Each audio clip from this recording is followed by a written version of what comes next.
Hello everyone, स्वागत है आपका इस चैनल पर। इस चैनल के माध्यम से हम उत्तर प्रदेश माध्यमिक शिक्षा परिषद एवं उत्तर प्रदेश बेसिक शिक्षा परिषद द्वारा संचालित विद्यालयों में पढ़ाई जाने वाली विज्ञान की पुस्तकों का अध्ययन करेंगे और साथ साथ सीखेंगे और ग्रो करेंगे। हम सभी यहाँ पर विज्ञान की कक्षा 7 की पुस्तक का अध्ययन करेंगे पहले। ठीक है, हम पूरे पाठ को एक बार में समझने के बजाय इसे छोटे छोटे भागों में तोड़ लेंगे। इससे आपको समझने में और मुझे भी समझाने में आसानी रहेगी। आज हम पढ़ रहे हैं कक्षा 7 की विज्ञान की पुस्तक का भाग 1। पाठ का नाम है पदार्थ की संरचना एवं प्रकृति। तो सबसे पहले हम इसमें जानेंगे कि पदार्थ क्या होता है। प्रत्येक वस्तु जो स्थान घेरती है, जिसमें भार होता है और जिसे हम अपनी ज्ञानेंद्रियों से अनुभव कर पाते हैं, उन्हें हम कहते हैं पदार्थ। ये तो हो गई परिभाषा। ठीक है, आपके आसपास जो भी चीज़ें दिखाई दे रही हैं, खिड़की, दरवाजे, मेज़, कुर्सी, पर्दे, पेंसिल, ठीक है, फ़ोन, वायर, ये सब क्या है? हवा, ये सब क्या है? पदार्थ हैं। ठीक है, ये कुछ ना कुछ स्थान घेर रही है, इनका कुछ ना कुछ भार है और साथ ही हम इन्हें अनुभव कर पाते हैं। हवा को आप देख नहीं पाते, लेकिन इसका आप अनुभव कर सकते हैं और इसमें भी भार होता है। ठीक है, आगे हम पढ़ेंगे कि पदार्थ के निर्माण की मौलिक इकाई क्या है। प्रत्येक पदार्थ अनेक छोटे छोटे कणों से मिलकर बने होते हैं।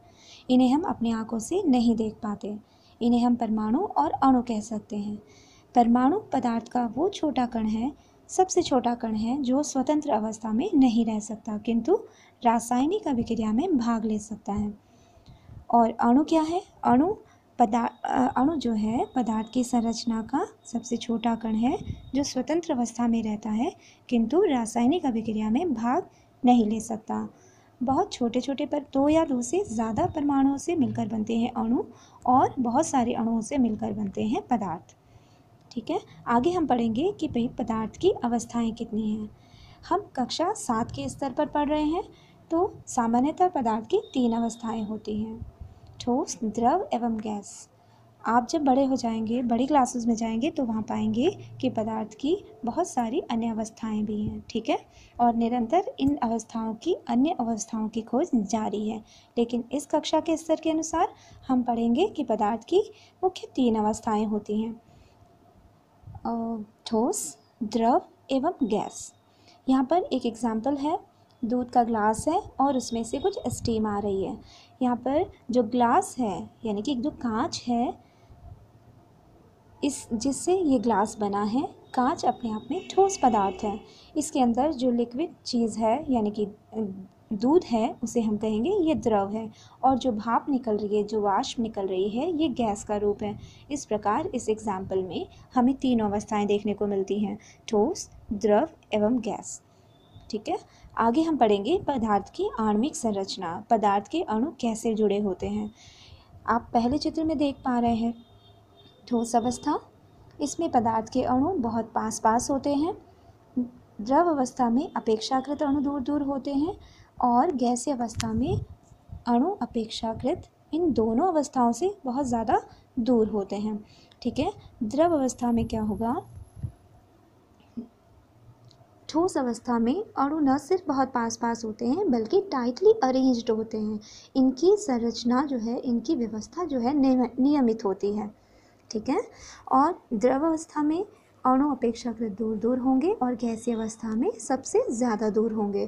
तो ठोस अवस्था में क्या होगा कि जो अणुओं के बीच में स्थान होगा, इसे हम कहते हैं अंतराण्विक स्थान। अंतराण्विक स्थान।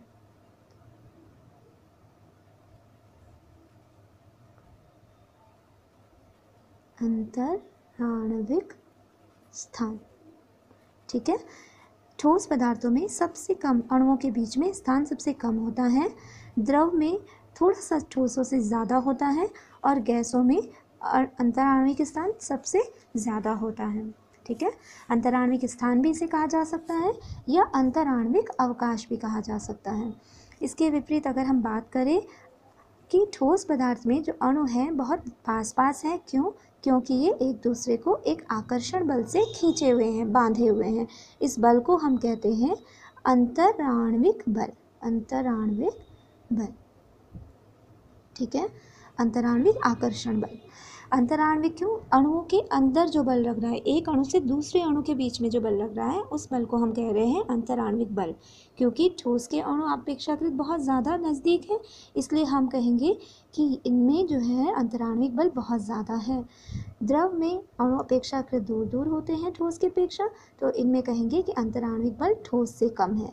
जबकि गैसीय पदार्थों में अणु काफ़ी दूर दूर होते हैं, तो हम कहेंगे कि इनमें अणु एक दूसरे पर कम बल लगा रहे हैं, यानी कि अंतराण्विक बल इनमें सबसे कम है। इसके अलावा आगे हम पढ़ेंगे तत्वों के बारे में और यौगिकों के बारे में। तत्व क्या होते हैं? पदार्थ का मूल रूप जिसे किसी भी क्रिया द्वारा अन्य सरल पदार्थों में विभाजित नहीं किया जा सकता, उसे हम तत्व कहते हैं। यानी कि हम कह सकते हैं कि तत्व पदार्थ का मूल रूप है। तत्वों में उपस्थित समस्त अणु या परमाणु समान गुणधर्म वाले होते हैं। तत्वों में केवल एक ही प्रकार के परमाणु होते हैं, जैसे कि सोना, लोहा, चांदी, ठीक है, ये तत्व हैं। एक ही तत्व के दो या अधिक परमाणु मिलकर उसी तत्व का एक अणु बनाते हैं, जैसे कि हाइड्रोजन, ऑक्सीजन, ठीक है। कुछ तत्व ऐसे भी हैं जिनका एक अणु उनके एक परमाणु से मिलकर बनता है, जैसे कि हीलियम, नियॉन, एक्सेट्रा। आगे हम पढ़ेंगे यौगिकों के बारे में। दो या दो से अधिक तत्व अगर निश्चित अनुपात में मिलते हैं तो वो यौगिक का निर्माण करते हैं। एग्जाम्पल है हाइड्रोजन।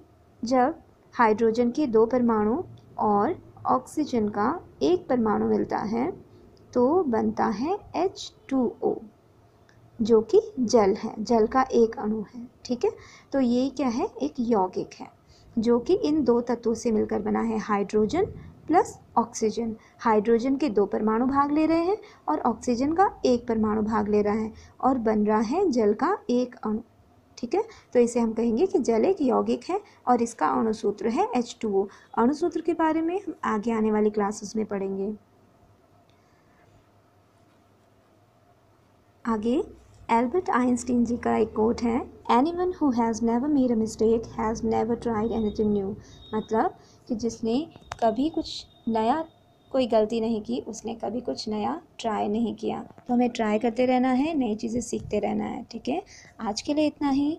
Thank you.